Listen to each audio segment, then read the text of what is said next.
predstavljena i sada pozivam izlagača Elu Ćurovac da nam predstavi izlaganje značaj digitalizacije i digitalnih repozitorija u vrijeme pandemije. Kolegica Ćurovac dolazi iz Gazi Husrevbegove biblioteke. Hvala vam mnogo. Meni je zaista čast što sam danas ovdje s vama. Pandemija COVID-19 je promijenila način...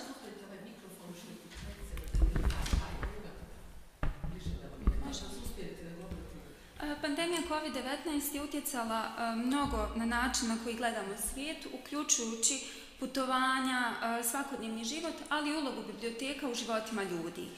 Biblioteke su oduvijek bile iznimno važna mjesta za svaku zajednicu, jer su središta informacija, kulture, obrazovanja i u njima sigurno možemo naći podatke koji su relevantni, recentni i provjereni.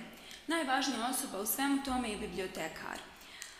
Rečenica koju sam nekoliko puta isticala u mojim ranijim radovima, a koja je motivisana rečenicama koje sam često imala priliku čuti na fakultetu, je da biblioteka može postojati bez zgrade, može postojati čak i bez knjiga, ali je bez bibliotekara skoro pa bezvrijedna, jer onda imamo samo obično skladište knjiga koje nije, da tako kažem, upotrebljivo. Ta je rečenica jako mnogo puta citirana i korištena, pogotovo nakon objavljivanja mog rada za IFLU i Goethe institut i nakon intervjua sa Marijom Kofom za projekt Library World Tour, gdje zapravo sam vidjela koliki utjecaj bibliotekari imaju, pogotovo sada u doba pandemije, i koliko zapravo bibliotekar može toga uraditi danas da na neki način svoju zajednicu učini mnogo bogatijim mjestom. U Bosni i Hercegovini biblioteke su i tokom pandemije nastavile sa radom, što bi se reklo iza kulisa, jer su zgrade biblioteka bile većinom zatvorene. Na primjer, školske biblioteke su bile u potpunosti zatvorene za učenike, tako da oni nisu mogli da dolaze u školske biblioteke i na taj način preuzimaju lektirna izdanja. Međutim, jedna grupa bibliotekara iz osnovnih škola u Bosni i Hercegovini je osnovala jednu grupu na Facebooku gdje su zapravo objedinili digitalizirane primjerke lektirnih izdanja koja su onda ponudili profesorima i nastavnicima koji su ih onda kasnije davali učenicima na korištenje, jer u suštini djeca drugačije nisu mogla doći do potrebnih podataka i potrebnih lektira.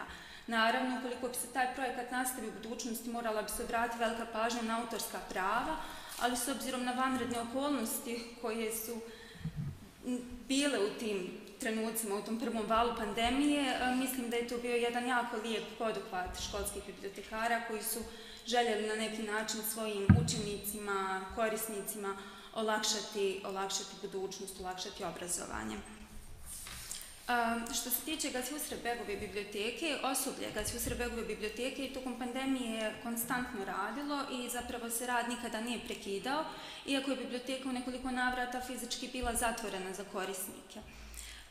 U ta 2 mjeseca koliko je bila biblioteka za korisnike zatvorena, uposlenici biblioteke su radili na velikom broju digitalizacijskih projekata, na digitalizaciji velikog broja građe, ali i na velikom broju online izložbi koje su također bile jako interesantne našim korisnicima. Pandemija je pokazala važnost naše digitalne biblioteke koju smo uspostavili prije 4 godine, jer su korisnici mogli potpuno besplatno s bilo kojeg mjesta pristupiti sadržajima koji su im potrebni, koji se nalaze u digitalnoj biblioteci, a ujedno su mogli kontaktirati bibliotekare i druge uposlenike Gazi Husrevbegove biblioteke i od njih tražiti u suštini pomoć za bilo koji tip informacija koje su im potrebne putem e-maila ili društvenih mreža. Gazi Husrevbegova digitalna biblioteka je u suštini predstavljena početkom 2018. godine, a informacije o korištenju digitalne biblioteke u vremenu pandemije nam govore o tome koliko je ona bila značajna zapravo sada.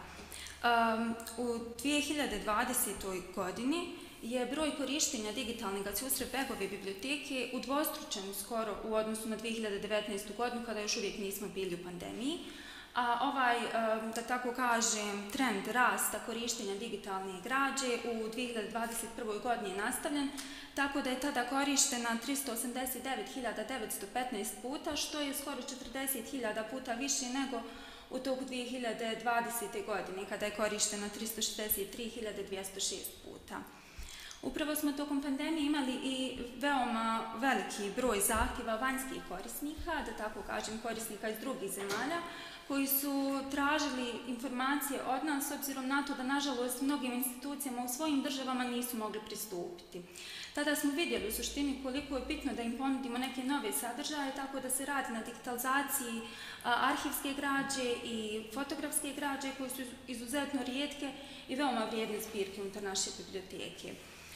Moram reći da je digitalizacija veoma bitna za sve baštinske institucije, znači ne samo za biblioteke, i brojni muzeji, arhivi i galerije su zapravo tokom pandemije nastavili svoj rad upravo uz pomoć digitalizacije i digitalizacijskih projekata. Veći broj svjetskih muzeja je ponudio 3D ture kroz svoje izložbe, zatim su muzeji i galerije, arhivi ponudili također veliki broj sadržaja putem digitalnih tehnologija, tako da možemo reći da nam je to zapravo znak da se trebamo još više okrenuti digitalizacijskim projektima i digitalnim sadržajima, da bismo nekako bili tu za naše korisnike i za sve one koji još uvijek nisu naši korisnici, ali bi možda na taj način postali zapravo dio naših biblioteka i institucija. Hvala puno. Hvala vama posebno na vrlo lijepom zaključku.